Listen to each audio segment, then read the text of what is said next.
एना को रात भर नींद नहीं आई। उसने सोचा कि खिड़की खोलकर थोड़ी ताजी हवा ले ले, लेकिन जैसे ही उसने खिड़की खोली वह हैरान रह गई। रात के 3 बजे थे, फिर भी बाहर ऐसा उजाला था जैसे सुबह हो गई हो। उसने दूर आसमान में एक अजीब सी सफेद रोशनी देखी। कुछ देर बाद वह रोशनी और फैलने लगी। तेज चमक उसकी आंखों के सामने बार बार चमक रही थी, लेकिन एना ने इसे ज्यादा गंभीरता से नहीं लिया। वह वापस बिस्तर पर जाकर सो गई। उसे बिल्कुल अंदाजा नहीं था कि एक बहुत बड़ा खतरा आने वाला है। अगली सुबह उसका बॉयफ्रेंड जॉन उसे जगाने आया। दोनों यहाँ घूमने आए थे। जब वे नाश्ता करने होटल के रेस्टोरेंट पे पहुंचे तो वहाँ कोई भी नहीं था। उन्हें लगा कि शायद आज होटल के कर्मचारियों की छुट्टी होगी, इसलिए उन्होंने बाहर जाकर कुछ खाने का फैसला किया। लेकिन जैसे ही वे होटल से बाहर निकले वे चौंक गए। सुबह के 10:30 बज चुके थे, फिर भी सड़क पर एक भी इंसान नहीं था। यहाँ तक कि एक भी गाड़ी दिखाई नहीं दे रही थी। चारों तरफ इतना सन्नाटा था कि डर लगने लगा। फिर भी उन्होंने खुद को समझाया कि शायद शहर में कोई बड़ा कार्यक्रम हो रहा होगा और सभी लोग वहीं गए होंगे। लेकिन जैसे जैसे वे आगे बढ़ते गए उन्हें एहसास होने लगा कि मामला बहुत गंभीर है। पूरी सड़क पर किसी एक इंसान का भी निशान नहीं था, यहाँ तक कि कोई जानवर भी दिखाई नहीं दे रहा था। अब दोनों घबरा गए। वे जल्दी जल्दी शहर के सबसे भीड़ वाले इलाके में पहुंचे, लेकिन वहाँ भी वही हाल था। चारों तरफ सिर्फ खामोशी थी। उन्होंने जोर जोर से लोगों को आवाज दी, लेकिन किसी ने जवाब नहीं दिया। ऐसा लग रहा था जैसे पूरी दुनिया से लोग अचानक गायब हो गए हों। वे समझ ही नहीं पा रहे थे कि आखिर हुआ क्या है। फिर उन्होंने सोचा कि शहर के सबसे बड़े सुपरमार्केट में चलते हैं, वहाँ तो कोई न कोई जरूर मिलेगा। लेकिन वहाँ पहुंचकर उनके होश उड़ गए। न कोई ग्राहक था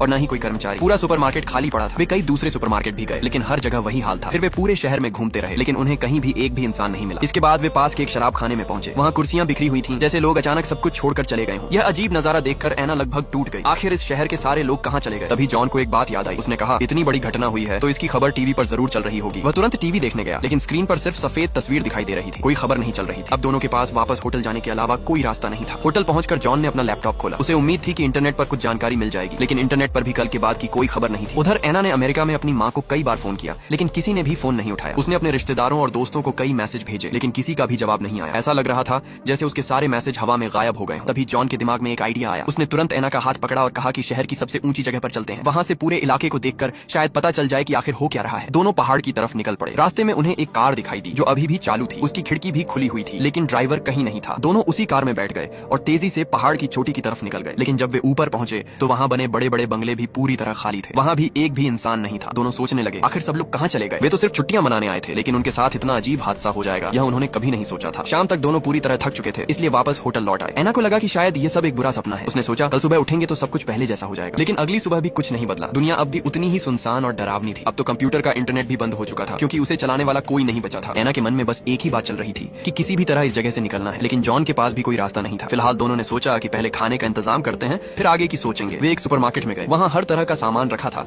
लेकिन लेने वाला कोई नहीं था। दोनों ने बिना पैसे दिए अपनी जरूरत का सामान ट्रॉली में भरना शुरू कर दिया। जब पहली गाड़ी में सारा सामान नहीं आया तो जॉन एक बड़े शोरूम से एक महंगी लग्जरी एसयूवी लेकर आ गया, लेकिन इतना सामान था कि होटल का फ्रिज भी छोटा पड़ गया। इसलिए दोनों सीधे अमीरों वाली कॉलोनी में पहुंचे। वहाँ उन्होंने सबसे बड़ा और सबसे शानदार बंगला चुना और वहीं रहने लगे। एना ने कभी नहीं सोचा था कि वह एक दिन इतने आलीशान घर में रहेगी। शुरू में उसे इतनी शाही जिंदगी अजीब लग रही थी, लेकिन जब उसने जॉन को पूरे घर में मस्ती करते देखा तो धीरे धीरे उसने भी सब स्वीकार कर लिया। उसने सोचा जब इससे बच नहीं सकते तो क्यों ना इसका मजा लिया जाए। इसके बाद दोनों एक महंगे कपड़ों की दुकान पर गए और ढेर सारे ब्रांडेड कपड़े उठा लिए। फिर उन्होंने रोजमर्रा का बहुत सारा सामान भी इकट्ठा कर लिया। रात को दोनों एक बार में गए और देर तक बैठकर मजे करते रहे। अब उन्हें लगने लगा कि पूरी दुनिया सिर्फ उनकी है। न कोई रोकने वाला था और न कोई टोकने वाला। वे जहाँ चाहते जाते, जो चाहते लेते और अपनी मर्जी से जिंदगी जी रहे थे। उन्हें ऐसा लग रहा था जैसे भगवान ने पूरी दुनिया उन्हें ही दे दी हो। लेकिन उन्हें नहीं पता था कि बाहर से जितनी अच्छी दिखने वाली यह जिंदगी थी, अंदर से उतनी ही खतरनाक भी थी।